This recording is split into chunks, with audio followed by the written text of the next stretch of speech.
So you want to start selling on eBay, or maybe you already are selling on eBay, but you're running out of places to source. And you're like, where am I going to find more inventory? Sometimes that's not a problem. Sometimes we live in places where there's just so much stuff. And then sometimes you might live in like more of a country town and in a rural area, and it's harder for you to find places to go. And so I want to talk about that today on the channel. So, hey everybody, my name is Kayla and I am the e-commerce mom, and I want to talk to you about building an e-commerce business and managing your motherhood. And today we're going to talk about sort of both of those, right? We're going to talk about more e-commerce businesses than reselling, but for right now we're just going to talk about reselling, and we're going to talk about sort of how this plays into motherhood, because if you have kids, sometimes it's hard to find places to source, and you don't want to spend all your time like sourcing. So sometimes it's hard to find places to source, or there's places to source out there that you wouldn't even think about sourcing. So let's talk about that. So where are some of the places that you can find inventory? I find that inventory is everywhere, and sometimes we just don't have our eyes open to see that if we're in a rut. And so let's talk about some places maybe you wouldn't think about, some places maybe you would. And we all know garage sales, estate sales, flea markets, but there's a lot of, and thrift stores. There's a lot of different kind of thrift stores though, right? So we have like Goodwill, we have Goodwill Outlet, ThredUp has an outlet here in Houston, and then there's, you know, some mom and pop thrift stores, there's some charity thrift stores, there's some flea markets and antique malls. And if you think that antique malls are a place that you can't find anything, unless it is just really overpriced, there are always things that people don't know about, right? There are always things that can be underpriced because the person selling them does not know their value, or because the place that they're selling them in just won't allow them to sell it at more of a retail price, right? If you are in a little bitty kind of dirty, scroungy kind of, you know, flea market, then you're not going to be able to get really good prices. And if you're in like a high-end antique store, well, then there's a totally different story, right? But you can still source in flea markets and antique malls. We have done it all the time. Another good place is auctions. Now, we used to go to consignment auctions. It was like a country auction and more of an in-town auction. The country auction, things could go for as low as $3, and it was a great place to get deals, especially on box lots. The trick that box lots are, they're box lots for a reason. People are trying to get rid of trash, and usually it's stuff from an estate that's left over, or maybe storage unit auctions, which is another place to source, but they're just trying to get rid of it. But a lot of times there's like one or two really good things in there, and if you can get the whole box for $3 or $5 or something like that, then you know you could really find some deals. Another place is big box stores like Big Lots. There's some deals to be made there. We bought some Play-Doh sets one time for like a little bit of nothing and sold them for a crazy amount. And I don't know what was so special about them, but we went back and bought as many as we could find because they were just a hot thing. Another thing, stores like Walmart. There's stuff that you can buy in Walmart. Have you heard of the Walmart secret clearance?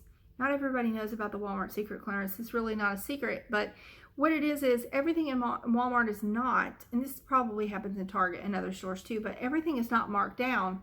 Like the prices are not changed on everything that gets marked down. So when you see a price that is on clearance, scan it with the Walmart app and look at the prices. Now there'll be one price that's online, and there will be one price that is the store price. Make sure that the store that is listed there is a store that you're shopping in, and it sometimes is cheaper than the price that's on the shelf. And also this happens with regular price items too, not just clearance. They also do a big toy clearance. Seems like around January and maybe July. Target does the same thing, and you could find Lego sets. We have scanned Lego sets before with the Walmart app and found that they are a lot cheaper than what they are marked on the shelf, sometimes up to 50% cheaper than what they are on the shelf. And that would be a great thing to put up and save to resell around Christmas time. So, you know, you'll have the sets when nobody else has the sets. They'll be brand new, and their boxes won't be damaged or beat up, broken, taken apart, all those things.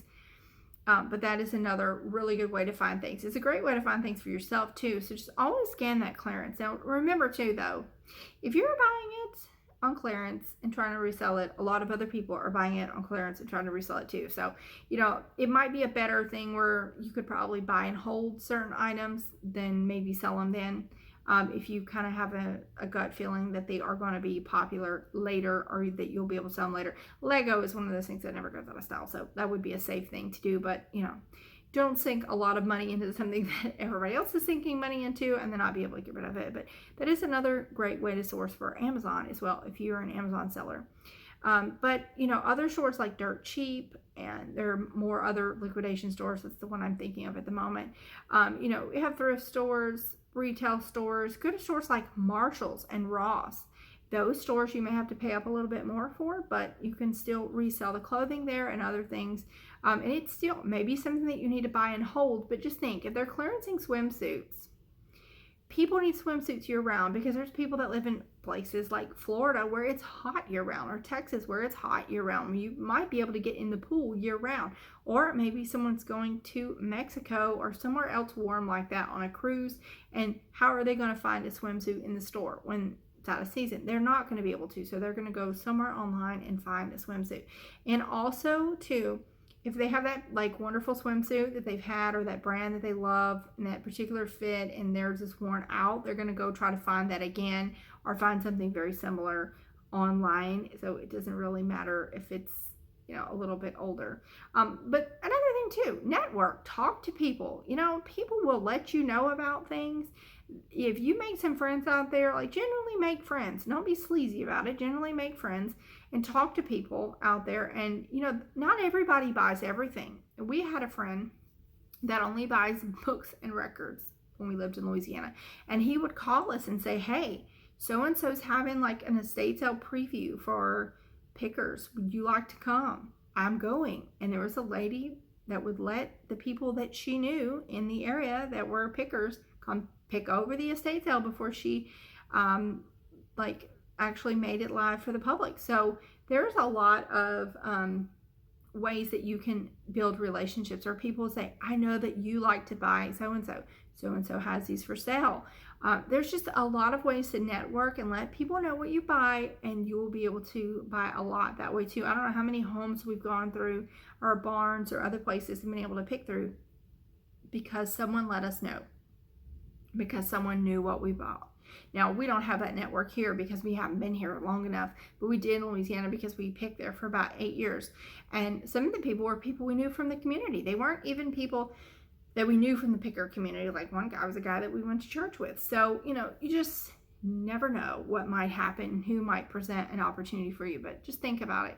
There's stuff everywhere out there, and you can find stuff, and you can find stuff laying around your own house, really, to resell. That's the best place to start because you have zero extra cost invested in that inventory.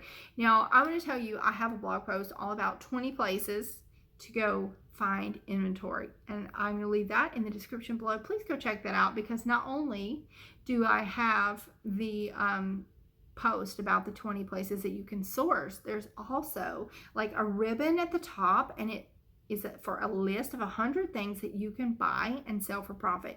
And that is a free list. All you have to do is put your name and your email address in, tell me where to send it. I'll send it to you, and you'll get a wonderful list of those 100 things that you can buy and sell. Some of them are categories, and some of them are very specific items. We all have those lists that we come up with ourselves, so maybe there's something on there that you haven't seen before that would be helpful to you. Also, on that blog post of 20 places to source, I also tell you the pros and cons of each of those places. And so what you have to look out for, what you have to be careful about, and all that. So anyway, I would love for you to subscribe. Stick around. I'll be having more videos out soon. I am making videos more regularly now. Please hit this thumbs up if this content was valuable to you, and I'll see you again next time. Bye-bye.